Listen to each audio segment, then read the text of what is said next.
no spilling happening, no spillage. This guy doesn't have to run back and around. He's just running basically a diagonal straight to the line. The sideline, we go back, we see the linebacker scraping and shuffling to the side, gets cut off here, blocked by his own guy, and it's the easiest 12-yard gain C.J. Anderson's ever had. So yeah, you can stop the outside zone run this way. It's just a lot harder, and the way the Niners are going to do it next year with the wide nine will be more effective. Oh, man. Wide nine look is also extremely effective at stopping the jet sweep. That's another finesse outside the tackle run. It's a lot like the outside zone. It's just coming from a different angle at a different speed. Here you see Tariq Cohen trying to run a jet sweep against the wide nine. Here's the wide nine DN. And same as the outside zone. All he has to do is run straight up field. Bam.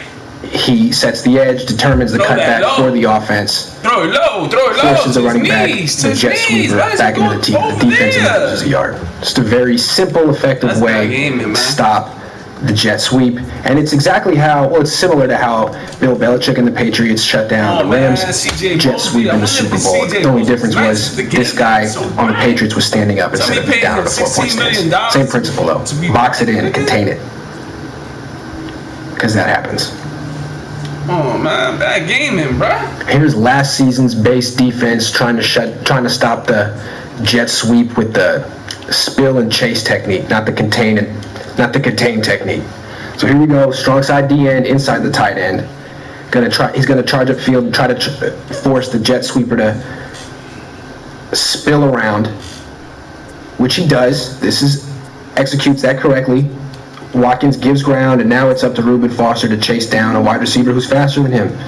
One of the faster linebackers in the league couldn't get him. It's just hard to ask a 230-pound guy to chase down a 195-pound wide receiver who runs a 4.4. Go!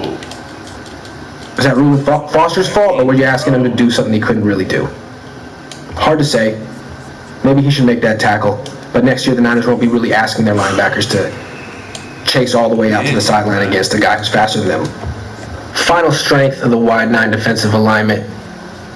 It's subtle, but it's important. It's really conducive to playing cover two or man coverage with a two-high shell. But particularly cover two, because look, when the snap happens, you got these three linebackers clumped right together. They're exactly where they need to be when they drop into their cover two zones, because cover two is too deep, five underneath. The two cornerbacks in the flat and the three linebackers right over the middle. They're right where they need to be. The strong safety before the snap isn't so far down that he can't get back. He's more than 10 yards off the line of scrimmage, about 10 yards. Maybe 8, but he can still drop. So the linebackers are in perfect position. The safety can go either way. Flexibility to go up or back. This is a flexibility the Niners didn't really have last season. I'll show you. Here's a quick look at the Niners' base defense from last season, and as you can see, it's just not an option to run cover two from this look, because the strong safety, who would need to be the deep half defender, is 3 yards off the line of scrimmage, closer to the center than closer to the offensive lineman than the inside linebackers. He can't drop that far. He's committed to playing either man coverage or the flat in cover three. So the Niners were really limited to cover one and cover one man, cover three zone last season. Next season they should have more coverage flexibility and the ability to disguise their coverages pre-snap, which is a good thing. Now let's talk about the weaknesses of the wide nine alignment. I'm going to stick with the theme of coverage. It's good for running cover two. You see, you have all these guys clumped up in the middle of the field, but it's not good for running cover three, which is what the Niners run more than any other coverage. It's the basis of their entire pass defense, cover three. Oh, where is he going? This out of bounds? new alignment really isn't what you want to be aligned in pre-snap to play cover three, and I'll show you why. Let's go back to pre-snap. Get lined up or something, man. Cover three. Cover two, you got 5 underneath, 2 deep. Cover three, you got 4 underneath, 3 deep. So this guy here and this guy here are your flat defenders. They have to get from here all the way over here. In cover two, the flat defenders are already located there pre-snap. So that's a long way to go, a very long way to go to get to your landmark. You can get outflanked. This tight end could beat you out there. This fullback could beat this strong safety out there.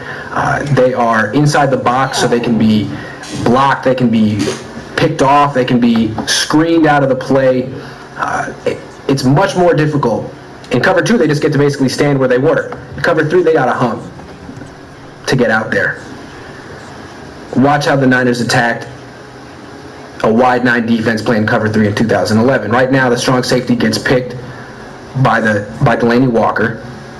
So he's late getting out to the flat to get Bruce Miller. Also in cover 3, if the number 2 receiver, meaning the inside receiver, goes deep, inside receiver, this guy has to carry him. So he's late getting outside, and he's going to be a step late behind him going deep. It's a really hard coverage assignment from where he was lined up pre-snap. Bruce Miller's open. Alex Smith didn't throw him the ball because Alex Smith was a check down champion back in 2011, but you can see how that Sam linebacker was in a very difficult spot just for a simple assignment of covering the flat and cover 3. All right, let's watch the Niners play cover 3 out of their old base defense. This is the defense that Pete Carroll created, and he made it specifically because it's so conducive to playing cover 3. Remember, in cover 3, you need the strong side linebacker and the strong safety to cover a lot of ground after the snap and get out to the flat. They're responsible to be out here, they're over here. But instead of being in the box between the tackles pre-snap, you got the strong safety outside the wide 9 guy. You got a 6 inside the tight end and a strong safety way out here, way closer to his destination, to his landmark. He's not going to get outflanked by this tight end. Never going to happen. He's in perfect position to get out where he needs to be. This is why the Niners use this look, because it's so good for cover 3. So much comes down to the wide 9 guy and the guy. If he's a wide 9, then this guy has to be inside. If he's a 6 then this guy has to be outside. If he's a wide 9, this guy's in great position to play cover 2. If he's a 6 this guy's in great position to play cover 3. But, everything has strengths and weaknesses. It's interesting that the Niners would adopt a defensive look that's really better suited for cover 2 than cover 3, considering they're such a cover 3 team. Another weakness of the wide 9 defense, and by far the biggest weakness, is the ability to stop runs between the tackles. I pointed out how spaced out the defensive linemen are earlier and how that's good for pass rush, but it's really not good. Celebrate now, huh? Celebrate, doing that, jumping around. It's just by taking the strong side defensive end and moving him so far out, almost out of the box, it puts a lot of pressure on this linebacker right here, the strong side linebacker. And unless he's just a flat-out stud, this defense is really vulnerable to a myriad of runs between the tackles, including inside zone, which is the most prevalent play in the NFL. Teams use it more than anything. This is the Lions trying to defend inside zone and failing, giving up an easy 6 yards. And I'll take you through it again real slow. You got the nose tackle here, the 3 technique, He's going to get double teamed by the guard and tackle. You got 2 tight ends. They're not even going to kick this guy out. They're just going to go straight up on him with the tight end against a defensive end and bring this tight end up against a Sam linebacker and figure that there's going to be enough of a hole here and that this tight end is going to get enough of a push on this 245-pound linebacker to get a positive gain. And they're right. This linebacker here is Tahir Whitehead. He's on the Raiders now. He's 245 pounds. That's pretty big for a linebacker these days, but he's still not big and strong enough to stop this run, to fill this huge C gap that he's responsible for. It's a tough assignment. Now, the Niners' strong side linebacker is Dre Greenlaw, a rookie who's 225 pounds. He's more of a scrape and shuffler guy who would benefit from not a thumper. That's more like Mark Zoucha is 245 pounds, but he's not really a great plugger. I mean, the Niners have a platoon there and no true 3-down sandbacker. There are other ways to run between the tackles against the wide 9 look, as Jim Harbaugh and Greg Roman and the 49ers showed back in 2011 when they faced the Lions in their famous wide 9 look. This was a 47-yard run, I'm sure you remember. But like I said, the whole thing with the wide 9 is they're shutting you down the outside. They're not letting you get to outside the tight end, which is what they call like the 8 and the 9 hole, the 8 hole on the right side. But this 6 hole inside the tight end is as big as the Grand Canyon. So in the last clip I showed you, there was nothing fancy going on. It was just an inside zone play. These guys, these guys blocking here and just accepting that the hole was big enough to begin with. Here they're going to take a big hole and make it even bigger by cross blocking, taking Delaney Walker, whamming Ndamukong Suh from the side. They're not going to block him at first. They're going to take the guard, move him up, and hit him from the side, use his aggression against him, and then take Vernon Davis, kick out the wide 9 guy. You're going to see, instead of trying to get around the wide 9 guy, teams are just going to kick him out. And it's not that hard to do, especially if he's 250 pounds like D Ford is. This is a tight end moving Cliff Averill. Thank you. Look, so see you I'm later. talking too much. Look at the whole pre-snap, and then look at how much bigger it gets. There's a huge hole there. Obviously, you don't want to do that, but then look at it gets even bigger. A good game, yo. I have fun. Kick him out. Now it's huge. Good shit, 219. And now it comes down to, can this strong side linebacker fill all of this? No, obviously not. Finish the game to the and end, especially, brother. he's supposed to meet Anthony Davis in the hole and knock him back. I mean, Anthony Davis is 330 pounds. I don't even know who this guy is. He has no chance. All Gore has to do is follow Anthony Davis. You're asking a whole lot of your standing linebacker in this wide 9 look. Look at this. He goes this way, Gore goes here. So Let's see what you got. that's quite a crater that teams are going to try to take advantage of when they face the 49ers. Whoopsie. Here's some other ways teams will look to attack the wide 9 look in the run game. So I showed you can do the inside zone, just kick him out here with the tight end and double team this guy. Or if you want to make this hole even bigger, bring the tight end straight out to Sam linebacker. He's unprotected. I'm going to see you next time. And then kick out the wide 9 with the left tackle. A little cross block. Or Go up. you could do a G lead scheme where you take the tight end, move him up in the Sam linebacker, block down on the 3 technique with the left tackle, pull the play side guard, kick out the wide 9. Or you could run power and bring the guard from the backside all the way through over here. Have him come up on the strong side linebacker. Kick him out with the tight end. That was a good game. This is going on YouTube. Listen, bring a 330-pound guard up on this 245-pound linebacker.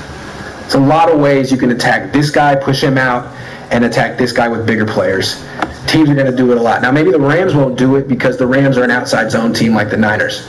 The Niners should be better equipped to stop Todd Gurley and those guys when they face LA. But when they face a team like the Seahawks, whose offensive line coach is Mike Solari, the same guy who was the Niners offensive line coach when they ran over the Lions wide 9 look in 2011, he'll know exactly how to attack this scheme. So that's what the Niners can expect when they face Seattle. This is how the 49ers defended the inside zone run last season. The Niners were really good at defending runs between the tackles last season because they had 4 guys pretty much clumped up, not to mention this outside linebacker and this strong safety on the line of scrimmage, basically 6 guys. Much easier to run around that than to run through it. So I'll show you why it's different, why they were so well suited to defend this inside zone. So again, the offense is going to double team here and try to run the inside zone back behind here where the strong side DN would be. Now, if this was a wide 9 look, this guy would be all the way over here. And it would be easy. You could bring 2 tight ends and you could bring 1 tight end over here up on the strong linebacker and get an easy 5 yards, an easy 6 yards. But in this case, the defensive end isn't out here. He's in the C gap. So when Barkley looks to come behind the double team and accelerate through that C gap, it's impossible. He has to bounce it to the outside. The defense has done what it's supposed to do. It has spilled the running back outside where the strong safety is setting the edge. Nowhere for him to go, just a 1-yard gain. This is what the 49ers will not do next season on runs between the tackles. Final weakness of the wide 9 look, and it's subtle, but it's extremely significant. It's prone to get taken advantage of by play action passes. It's weak against the play action. And again, it comes down to the wide 9 guy and the guy behind the C-gap defender, D-gap and C-gap. Since in the new defense, the wide 9, this outside linebacker or strong safety is in the C-gap, he has to react aggressively to any run action. They pull the guard, he has to step up into the C-gap. and that means he has to cover a lot of ground forward. And when he finally